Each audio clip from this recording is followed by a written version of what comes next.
Well, we got to talk about the finals, right? Like we've seen one half of the bracket. On the backup, on the other half of the bracket, we had Misplaced Ginger on Yawgmoth facing off against another show and tell deck under Arnie. And spoilers, Misplaced Ginger took it down. There is no more show and tell left in this tournament. We are going to have Streamer Extraordinaire versus Streamer Extraordinaire. We're going to have Aspiring Spike, the deck brewer of our generation, with this amazing brew in the final against Misplaced Ginger, who goes, give me a shot.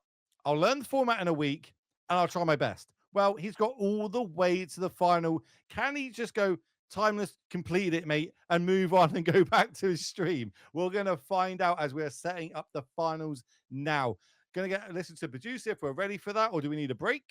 Are we wordling? You're definitely muted and we can't hear you. Okay, so do you want to do like a round of Wordle before we come back to the final? Oh, we're going straight in. Oh, we're going in raw, ladies and gentlemen. They're just setting up the last game. Breaks. We're going to be going straight down to that. So, Anu, can we get a prediction going in the chat? Can we see who where's your channel points on chat? Is it going to be on Yawgmoth with Misplaced Ginger, or is it going to be on this Jeskai Surveil deck here from Aspiring Spike? Where does your allegiance lie? I want to know, you want to know. If you want Spike to win, let's get some ones in chat.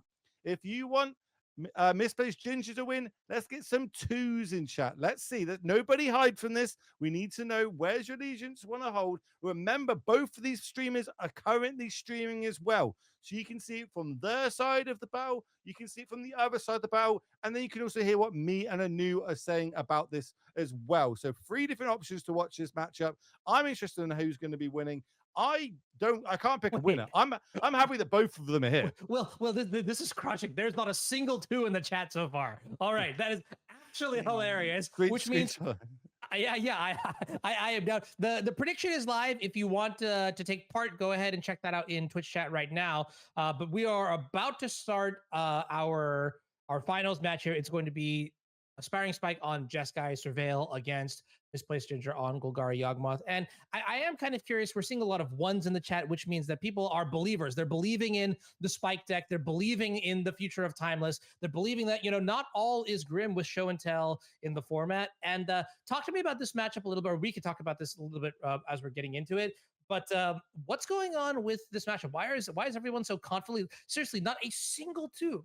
How is Twitch chat so confident about this? Well, it's hard to not back this deck, right? It's not hard to not back Spike, but then Ginger's come into this with a week's notice, built this deck, which is basically his modern deck, so he knows like all the in and outs of it. Kind of tried to learn the meta, and it's gone extremely well for him. The problem I've got is I'm looking at this deck list, and I don't think it lines up very well. Like, I guess the best card is Deathrite Shaman, or actually trying to combo off before Spike. But there's no ways to stop things coming out. The counter magic is going to be key here from Spike to protect his own combo. Is he going to get but then I suppose on the other side, you've got the Phantasms getting huge, getting blocked by Young Wolves. So that kind of is a what's the word I'm looking for here? Like they'll bounce off each other. It's not going to have the great effect of, just having to do some chump blocking like we've seen in the Renoda matchups, where Renoda needs a vast battlefield of creatures to try and combo itself and get the big threats on the battlefield. So, and this one, we can just block them with Young Wolves. So that kind of stops that element. Now the prediction is heating up now. I see 100,000 points for Spike, 50,000 points for Ginger. Believers, I need you to put down... put your money where your mouth is right now. This is where we figure out. If I had to guess, look, deep down inside, I really want Everett to win. I want Spike to win. But we don't have favorites, remember, because we're commentators. Oh, no, but I'm not done yet. But I have lost a number of times against Young Wolf. Plenty of times to know that card cannot be disrespected. So I actually think if you make me pick that... Ginger's going to take this one down. I think the mid-range aspect of the Golgari deck is going to sort of gum up the board enough where you won't really be able to connect with the Thoughtbound Phantasm, right? You have the Undying Young Wolves. You have tokens that are coming from Orcish Bowmasters, Colony Garden. You just have such a great way to sort of like clog up the board state, which means that the game is going to go long. And when the game goes long, yes, you may argue that Surveil helps you really filter out your draws, get you exactly what you need. But that also means that Ginger has a lot of time to pick up the critical must counter spells. And I don't know. I just I get the feeling that that's how it's going to go. Well, looking back, Spike has played against a Yawgmoth deck so far in the Creator Clash 2, round number 2, in the hands of Reed Duke, and was able to win that game 2-0. A nice clean victory. Can he do it now? Both these gentlemen are one match away from calling himself the Creator Clash 2 champion.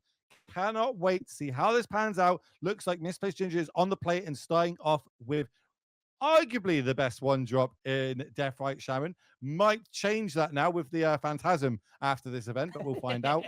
Mistress Please. Bauble. All right. Well, wait. I know I'm a huge fan of this Isn't deck, but let's not breathe those few words in the same sentence. I mean, it's Deathrite. I'm a believer, Shaman. Will. Where was that? I'm a believer, Will. Now he's going back on it, chat. Oh no. Okay. We did see the Bauble trick. Bauble ourselves, see if we want to keep that card on top of our deck. We have options to shuffle it away with our fetch land or shock in the Hallowed Fountain. We went with the Hallowed Fountain because it was a treasure cruise on top.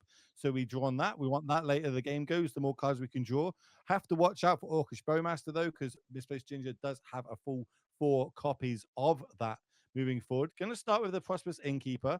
Going to bring along with it a treasure token. We're going to use that to cast the Delighted Halfling. And this is exactly what Yawgmoth decks do.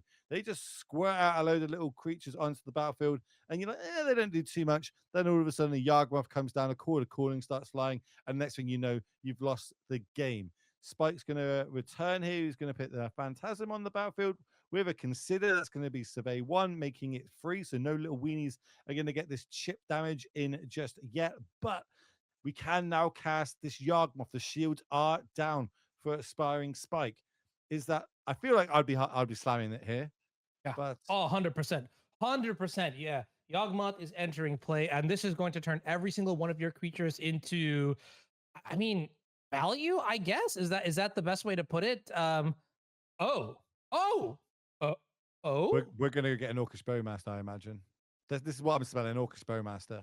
Yeah. I like it. I like what you're cooking. Because you can't, while the Delighted Halfling's on the battlefield, Yawgmoth's not getting countered. And what's the best thing that Spike can do right now? He's been filling his graveyard up. If he fills his graveyard up, goes for a treasure cruise. Orcish Bowmaster in response. Yes, please. Take that all day long. Goodness. I have just the slyest grin on my face. Ginger. What? I love the way he's navigating this. Like, you're right. Yawgmoth can wait. I mean, as it stands, we don't even have that critical density that we were looking for to sort of leverage. This is going to be even better. We've now got a 1/1 on the battlefield that this Orcish Bowmaster can hit. That's even better. The treasure cruise. Oh no. Okay. That is a big brain play by Ginger, kind of setting up had the heads that this play was going to happen. Orcish Bowmaster is going to come down, gain a little bit of life as well for the Prosperous Innkeeper, but more importantly, get that Dragon Age Chandler off the battlefield while it is a 1/1. Spike's going to draw 3 cards. One of them is a Source to Plowshare, though, which is going to come in pretty handy in a moment once this Yawgmoth comes down. But the damage is done from this Orcish Bowmaster. 3 damage coming across to the face and generating a 4/4 Orc mass token. Here's a Bauble. Gonna have a you absolute sick. Oh my word. Oh my god, and he draws Natural Order off the top as well. So Natural Order, that will give everything +3 +4 No, +3 +3 because we've got to sacrifice one of the green creatures. No. So, we'll sacrifice the we sacrifice the Delighted Halfling. Crater Hoof comes in, and that's +4/+4 to the entire team. But Swords to Plowshares will exile probably the Crater Hoof, so it'll be 9 extra damage on top of the 1, 1, and 4, which gives you a total of I can't do math. Oh, lethal. Well, we decided not against. He's going to go for the Yawgmoth route here. Playing around Spell Pierce. Okay. Yeah, I suppose that does make sense. We know that there's 4 copies in the deck here for Aspiring Spike. 4 damage coming across here. No worry about something like a Chord of Calling. That can't happen. There's only 2 green quote-unquote sources to tap for that. Maybe we're throwing out this Yawgmoth here as kind of a tester. Do you have a Swords? If you have a Swords, cool, you've got me. Untap Natural Order. Orcish Bowmaster is also a problem as well, remember, because there is another Treasure Cruise in hand. Don't really want to cast that. We're going to sacrifice, go a card deeper. Okay. Now we're going to turn, and this is going to stop a Surveil trigger as well. Means we can't go Flood Strand into Surveil, or maybe we can. What do I know? Surveil trigger, that's going to put another +1/+1 counter back on the Phantom. Also, I suppose, I don't think it will come up, but if it did, it needs 3 +1/+1 counters on it to be able to attack. If we can keep it under as a 4/4, then it can't ever actually attack. Oh, we're going deep. Are we looking for this extra land here? Well, there's... Okay. We've already played a land drop for the turn, though. That is interesting. I don't know the reason behind that, but I'm sure there is a reason behind it. Ginger has played a lot of Yawgmoth in Modern. Here comes another Phantasm. Remember, every time a Surveil trigger happens, these get +1/+1. Now a Dragon Rage Channeler comes down. So any sorcery, non-creature spell will cause a Surveil trigger. The last card is going to be a Swords to Plowshare, targeting the Yawgmoth. 2 life is going to be gained once this resolves, but first we've got a Surveil trigger. Get to look at the top card of our deck. If we like it or not, we can put it in the graveyard or keep it on top. We don't like it. It's an extra land. 2 Surveil triggers mean 2 +1/+1 counters on each of these Phantoms. And then Yawgmoth goes, 2 life is gained, but Spike is tapped out. I don't know this. So we can go Prosperous Innkeeper, generate a treasure token, sack Prosperous Innkeeper, get 3 creatures, all with +3/+3, haste and trample. But there's 10 on the other side that can block this. I don't know. We're going to find out. For all I know, we might get an Atraxa here. Oh, okay. But the problem with the Atraxa, though, is I feel like the Thoughtbound Phantasms will... Nope, we're not. We're going for it. Okay. +3/+3 to everything. This is 16 points of damage, 10 times blockers. This is Xaxes. Xaxes. I love it. You'll love to see it. Yeah, this is great. I think Spike just going through. Could I got an extra? Hold on. So that means that Yawgmoth shrinking one of these Phantasms for like almost look like no value or no reason was the exact amount needed to get the exact points of damage in to take down game number 1. Misplaced Ginger 1 game up, 1 game away from calling himself champion. Giga brain. Okay, Ginger, you're up a game now. Everybody's rooting. Well, I still don't see a single 2 in the chat. So everybody's believing in Aspiring Spike. I'll say it. I was the one who said he was going to win. Script page 59, by the way, the second paragraph. Let's talk about sideboarding a little bit, right? Who do you think improves going into the post-board game? Good question. We're seeing the... It looks I saw like... the first 2, by the way. I see them. you and Flinny T, both back in Ginger. Let's go, Flynn. Let's go. It's looking good. I think the fastest Oracle combo is coming out here for Spike. I think we're keeping in the breaches for more of a value sort of trade than the actual combo itself. Looks like Ginger's trimming a little bit on the natural order plan, especially with the amount of like spell pierces and counter spells that Spike has. That makes sense. Couple of Thought Seizers and Fatal Push coming in. The Haywire staying in.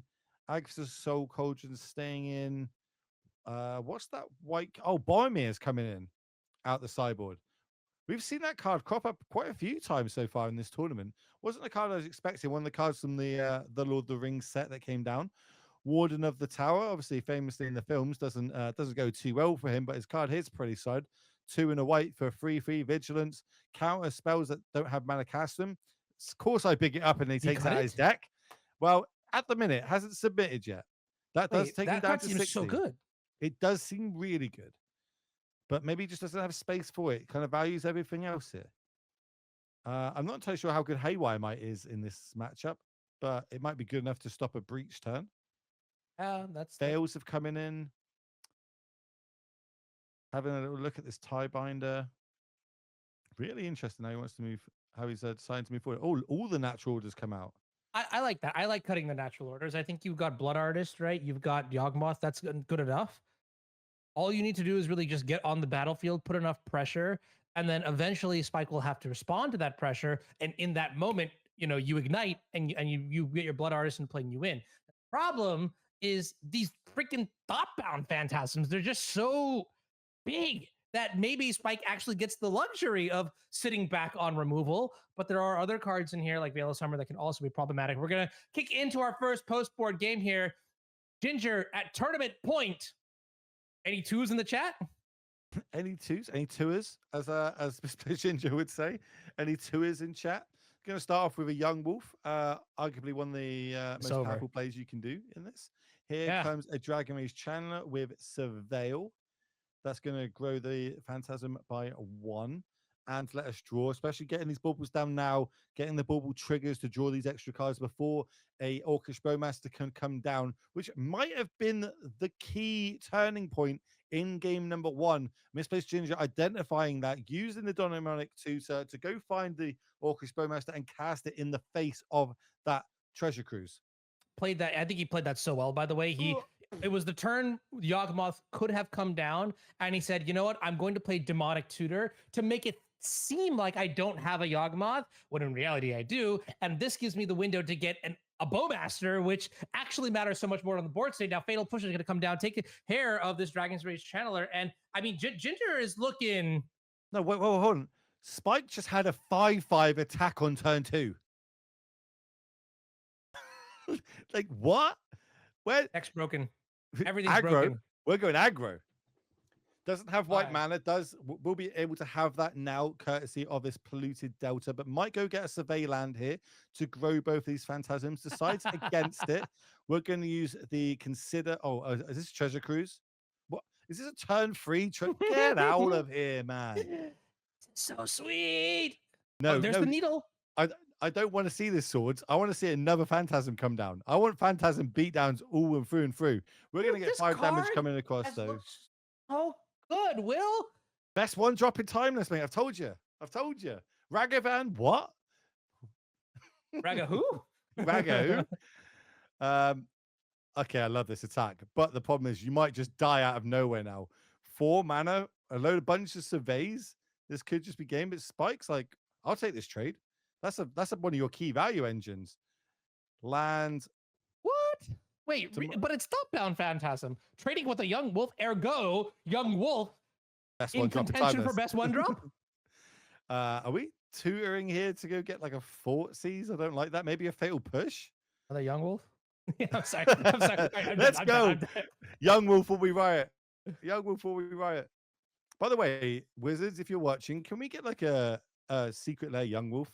I feel like it's the only card that's not having any love in any Secret We have Lair. to save our one time for the Thought-Bound Phantasm Secret Lair. Oh, no. Oh, Fatal Push. Okay, this is good. I like Fatal Push a lot. One drop Secret Lairs. Let's go. You know what I mean? I'm down for it. Another one. Okay, all right. Here comes the third one. Oh, I missed that. Another one. I should have done that. That was better. Another one. Has the option to survey again if we want to go that route. Do we deploy the Piffy Needle onto an empty board for no reason, or do we wait until Ginger's set up and then do it? The answer is you play Piffy Needle now while you've got the mana and not really much else to do. We do have an Underworld Breach in hand plus a land, so if we can set up, maybe we can do something spicy. By spicy, well, we've got an option to beside you to deal with that Piffy Needle, or we can try and get this Yawgmoth down with a 0/1 plant token. Interesting on how we're going to want to move forward here for Misplaced Ginger. Remember, you can watch this from both sides. They are both streaming right now, along with everybody in this tournament. All 16 players streamed from their perspective, all their matchups until they no longer played matchups. And now we are down to the final 2. Aspiring Spike, Misplaced Ginger. One person took this on a week's notice. Done pretty well. The other one turns up with an absolutely phenomenal brew. It's got the Stern Scolding, which hits every card in the deck at this point. Yep. Now that the 2 big hitters have been taken out. I agree. And just a friendly reminder, if you're enjoying this production, a lot of work and a lot of effort went into it, and a lot of support from people besides myself, Will, and Jordan, who are live right now. I just want to give a shout out to our sponsors, Heavy Play, Apex Gaming, and Nerd Rage Gaming, for bringing you this presentation. All I ask is the next time you look to buy cards or buy, card game accessories, consider the stores that support the content that you enjoy watching. It keeps them going, which keeps us going, which keeps you going, which keeps them. I could go on forever. Really It's appreciate key. it. A heartfelt thank you. Back to the game. No, you're right. It's key. You know what I mean? Like, we love doing this, right? This is like our passion, is putting on these awesome events for not only people to take part in, but people to watch. But we're only able to do this because of the people that support us, and they're only able to do that for the people that support them. It is this like natural ecosystem that happens, and we very much encourage you to do it and support them because they are supporting us. And let us bring not only these awesome tournaments on, but also ones that you can play in, like next week in the 1K. Here comes the second Stern Scolding.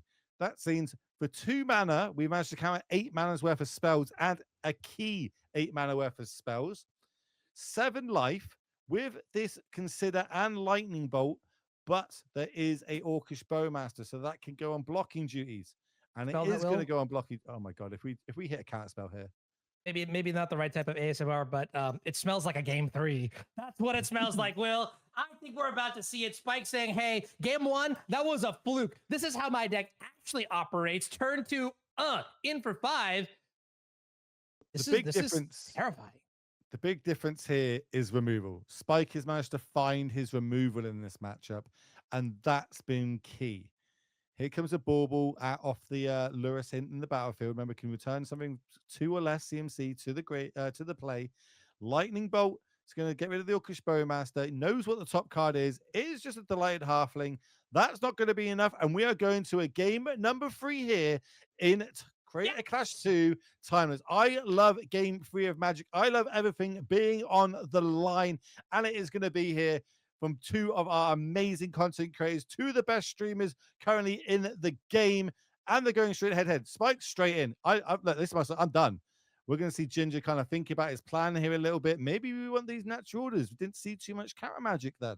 Maybe we kind of cross our fingers and hope that there's no more removal on the other side. Do we bring in this Boromir now, which, there's a lot of baubles cast that game. Boromir also giving our stuff indestructible for a turn could be huge. Doesn't line up too well, but I'm just hyped. I know you said a bunch of really cool stuff, Will, but I'm just thinking right now. I don't know who's going to win, Will. I can't tell you who's going to win. And so now, Twitch chat, you guys get to write the script. All right. 1s if you think Spike's going to win. 2s if you believe in Ginger. All right. I'm going to kick it off. All right. This is a good hand. These are good hands for both players. I'm a sandal. I'm flip flopping. I have seen the light. Thoughtbound Phantasm, the best one drop in Timeless. I feel like my take right now is Spike's deck is better, but only by marginally. I feel like Misplaced Ginger being on the play here is huge. Looking at their opening hands, both these hands are great. I think Spike's is probably a little bit better, but Yawgmoth is a pretty sick 1-drop. Let's be honest. I think not for me. Currently, I think this is set up quite good for Spike. I feel like his hand shaping out. That swords off the top is huge. A Deathrite Shaman is also great. I don't think it's going to stick around though, not in the face of Lightning Bolt and Swords to Plowshares. But this, we're holding up Orcish Bowmaster. Okay, we're like, yeah, sure. I love this. And Spike's not playing into it. What I was going to say actually was the difference between Spike's hand here and the last game. In the last game, he did have a threat very early on. And now you'll notice that he's definitely playing a lot more relaxed draw go kind of style, holding up all the removal spells. It's like the load bearing Steam Vents, right? Like that Steam Vents has the world on it. And Ginger just playing around the spell piece. It's not even that. He now has to look at this hand. Double Swords to Plowshare, Treasure Cruise, Consider, Spell Pierce, Lightning Bolt, and straight counter spell. The only thing we're missing is extra land to deploy all this. This is might be the key part. Don't ask me what you're going to take here. My head's saying Treasure Cruise because they will just pull too far ahead, but that's terrible. Swords, there's multiple of them. That's not great, but probably the best card against my deck. Like, okay, hear me out. There's Treasure an Cruise argument was for the play. everything. He takes the Treasure Cruise, which was my gut reaction. I think the second card that I would consider taking is maybe the Lightning Bolt, sort of bottleneck spikes red mana, which prevents him from playing cards like Dragon's Rage Channeler. Oh, I guess never mind. You take the non-red card. Wait, actually, yeah. Okay, don't take the Lightning Bolt. That's what we're doing. Maybe take the swords. I don't know. This is definitely tricky. Or the cap. All right, whatever. No, just take the Treasure Cruise. Keep it simple. All right, cool. So this is interesting. So consider to try and bait out the Orcish Bowmaster, but Ginger hasn't done anything. He's got a game plan here. He has options to deploy like a Deathrite Shaman and Orcish Bowmaster. Decided against it. Obviously, this Call of Calling is getting worse every single turn. He doesn't draw extra mana or add creatures to the battlefield. Now Spike's deploying this 3/3. Maybe Fatal Push is going to get fought over. No shot that you counterspelled it. I don't know. Like, how much do you value it? Clearly not enough. I value the counterspell pretty highly. Oh, you meant the Dragon's Rage Channeler, I think is fine. Like it's just a passing element. There will be more Dragon's Rage Channelers. We also have Luris, so it's like, it's gonna come back at some point, but that'll be much later down the road. I think in this moment, Mike makes the correct call here, just holding up the interaction in Swords to Plowshares and Counterspell. And this Spell Pierce, quite frankly, is just going to be dead for the rest of the game. Ain't no way that Ginger ever gives Spike the opportunity to cash out on the spell. Can Fatal Push? They can do this. We can Orcish Bowmaster our own Young Wolf to kill it, so it kind of fizzles the effect of the Swords to Plowshare, which means it now is going to come back as a 2/2, which is kind of good, but kind of also bad. It means our Call of Calling is getting more turned on. Problem is, we are fully tapped out at the mercy of what Aspiring Spike has, knowing he has a sword, knowing he has a Lightning Bolt. This was an insane play, by the way. I turning your Orcish Bowmaster into even more card advantage than it already was is, well, that's sick, right? Like, I love chat. Chat's like, but now Ginger won't gain life. What a misplay. Great one. Epiphany Needle coming down. This potentially is going to name Yawgmoth. It does name Yawgmoth, kind of turn that off. Agatha's Soul Cauldron is an easy way to get around Epiphany Needle, though. If we can get a Yawgmoth into our graveyard, Sword's that's still like up. I imagine the best draw. I don't know if it's the best draw. It's a good draw here. It also eats the graveyard of Spike, which could be pretty key. I think this is what we're weighing up. We're like, do we hold up Call of Calling here, knowing that there's a Spell Pierce, or do we just start deploying things onto the battlefield? I like this. We can't deploy the Soul Cauldron because of the Spell Pierce that we know about. Here comes Swords. That's the last one we know about that was in hand. So that's pretty good. It's not targeting a Young Wolf. Okay, now this is Phantasm, your favorite one drop, my favorite one drop, Timeless's favorite one drop. Is it going to get deployed here, though? It is going to get deployed, holding up potential counter spell. I don't think we follow it up with a Underworld Breach just yet. Yeah, nope. I feel like this Fatal Pushes. This is going to be key. If counter spells, but if counter magic is played on this, we can now untap with the active Soul Cauldron, and we know the Call of Calling is probably going to be live. This is a turn to try and go off. We can cord for free. What's in the deck for free, you say? That's a good question. I'm also having a look. We didn't. I don't know if we brought the Boromir in. I don't think we did. We also, key number is obviously 4. We want to get a Yawgmoth down. I don't hate just playing the Soul Cauldron here and attacking with the 2 Young Wolves.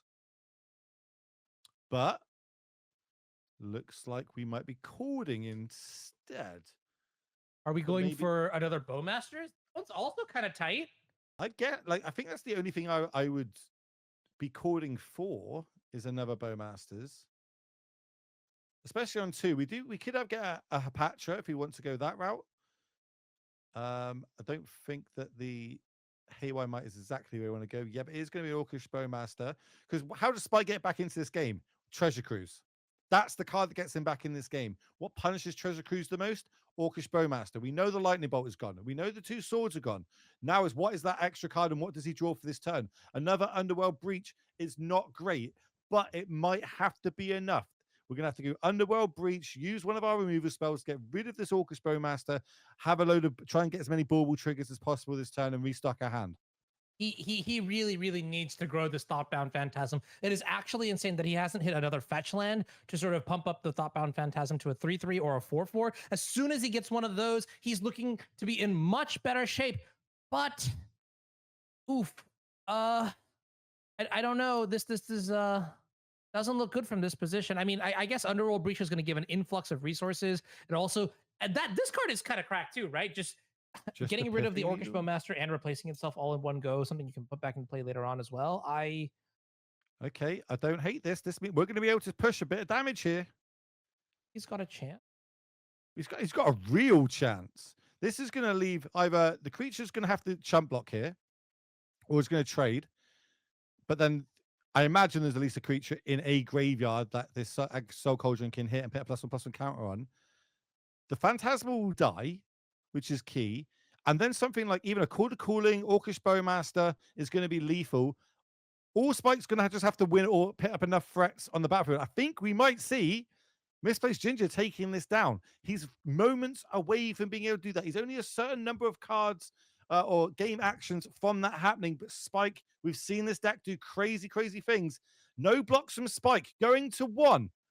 Big draw step. It is an Unholy Heat. Is that enough? I don't think it is. We get a good game, and we see Misplaced Ginger taking it down. One time in Timeless, easy completed it. I'm going back to my format. Cheers. Then I can just see him now, just dropping mics left, right, and center. Pay the believers. Pay them. Who went against my boy? Who went against Misplaced Ginger? Who went against Yawgmoth? Jeez. Such a good game. Well played by both players. Amazing decks, amazing streamers. What a tournament anew. Yeah, I guess we're gonna close the day out with Yawgmoth is the best 1-drop in. I can't say that sentence out loud. I'm sorry, but amazing job to Misplaced Ginger taking down Show and Tell not once in round number 5 against Seth Manfield, but twice against Arnie Hushenbeth in the semifinals as well. The 2 best Show and Tell players of our tournament swiftly slain by the power of Yawgmoth. So congratulations, Misplaced Ginger. You are our Timeless Creator Clash 2 champion. Well done. Now, for all of our players who are wondering what next, right? Well, we have an event. We'll pull up the slide real quick here. We have an event next Sunday, March 17th at 8 a.m. PST. This is your Timeless Open Entry 1K. You've seen the best decks in the metagame. You've seen the power of Show and Tell. You've seen the power of Yawgmoth. You've seen the power of Thoughtbound Phantasm. And now it is your turn to shine. Your creators, your favorite creators are going to be battling as well. And guess what? You get a chance to play up against them. You get to show them, hey, this is the brew that I want to battle with. This is what I want to do. This is how I'm going to take you down. Or you just play their deck. They've done the work for you. You know what's good. So be sure to sign up now. You can find the Melee link on the screen here for you. Type !1K if you want to play Timeless. Last time we had over 90 players. And this time, chat, I want to see over 100 players. I want to break that $2,000 barrier because yes, the prizes do scale. Every extra person that enters, we add more prizes. And thanks to our sponsors, we get to add even more money this time around. So be sure to join. This has been a fantastic show. Great segue into our sponsors. Of course, we can't do this without them. They can't be our sponsors without you. So we can't put these amazing shows on for you. So we are going to start off by saying a huge thank you to our sponsors. We've had us all the way through. You've seen them on all the slides, all the graphics, all the tweets. You're going to keep seeing them. So the more you see them, the more we want you to support them so they can support us. Our first one is, of course, Heavy Play. And I know that the word magnet is about to be used about 7 times by a new go. Yeah, I am in love with Heavy Play products. I don't know if you've ever had a chance to use them, Will, but the playmat, the ETB playmat is absolutely insane. The RFG deck block Max and the dice tray are also super cool. The power of magnets is incredible. The power of magnets be yeah. Well, that, and, we got a code. There's a code on the top right that everybody can use if they want to get some. Absolutely very important here. You get 10% off with the code on the screen. You can go to heavyplay.com to purchase your products right now. highly recommend. I think the I believe it's the Warlock Black. That's the color that I am mostly a fan of. Check them out, heavyplay.com. Thank you once more time to them. Our next sponsor enabling this event to happen is, of course, Apex Gaming, the amazing team over there in Ohio. They've got their next event, which is going to be Apex Con, happening over the weekend of April 12th to 14th. On that Saturday, that is April 13th, they've got themselves a team trios. You can have you, two of your best mates go along. One of you is going to play Modern, one's going to play Pioneer, one is going to play Standard. If you can take that down, you're not only going to win yourself a bunch of money, but you're also going to win invites to the end of year invitational. I flew halfway across the globe last year to try and qualify for this invitational. I got the 9th place a couple of times, so I wasn't able to do it. But I had a whale of a time. It was awesome. The setup there is great. The shop is great. The atmosphere is great. And everybody attending was amazing. So if you can get to one of these, I highly think that you should. Big shout out to Apex Gaming and the team. Thank you for sponsoring us here at Creator Clash 2. And moving on to our last sponsor, Anu. Yeah, and our last sponsor is Nerd Rage Gaming. Norm and the team, they've done such incredible work. This is another tournament series that you need to be at. Check them out. April 20th, April 21st. This is in Minneapolis. They've got a modern 10K and a legacy 5K. And you know my heart is out to the TOs that support my favorite format, Legacy. So be there. Don't be square. Thank you, NRG, for supporting us. You're losing your voice a little bit there, my friend. So I think we've had a little bit too much screaming and shouting here. We've got a little bit too excited, which brings us to the end of the show. We have had an absolute ball commentating on this. Putting it together has been a lot of work, but it is all worth it to see these awesome moments on the screen. And we hope you are all enjoying this as much as we are, because we want to put more of these on in the future. We do have to say a huge thank you to the 16 content creators for taking time out of their day to not only test for this, but to play in this, to stream in this, to bring this high level content. Because man, we literally just made another meta, Anu. We literally just made another meta in another format. So happy it's timeless. I love the power level of it. I just love everything about timeless. It's my favorite arena format by far. We also need to thank Jordan working in the background, our producer. We thank him every show we do, but realistically, we cannot do it without him. One, he has to put up with me and Anu. And we are divas behind the scene, I tell you. We want blood out of stones. But also on top of that, he does the graphics, he does the overlays, he gets the split screens, does so much more. We'd be here all day if I have to rattle off all of his jobs, because he does so many of them.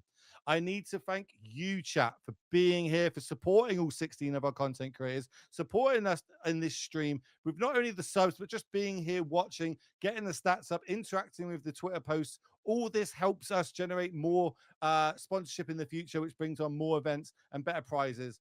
And then lastly, and I think everybody's going to agree with me on this one, is I need to thank that man in the booth with me. I'm one of the few people that get to witness how much work this man does. Okay, I just come up with a load of random ideas. He turns them into these awesome products that you see. I'm like, how about this graphic? How about that? Oh, the colors should change. He does all of it, and he works so hard. We both got day jobs, but yeah, we're still able to do it. So I need to shout out to you, my friend.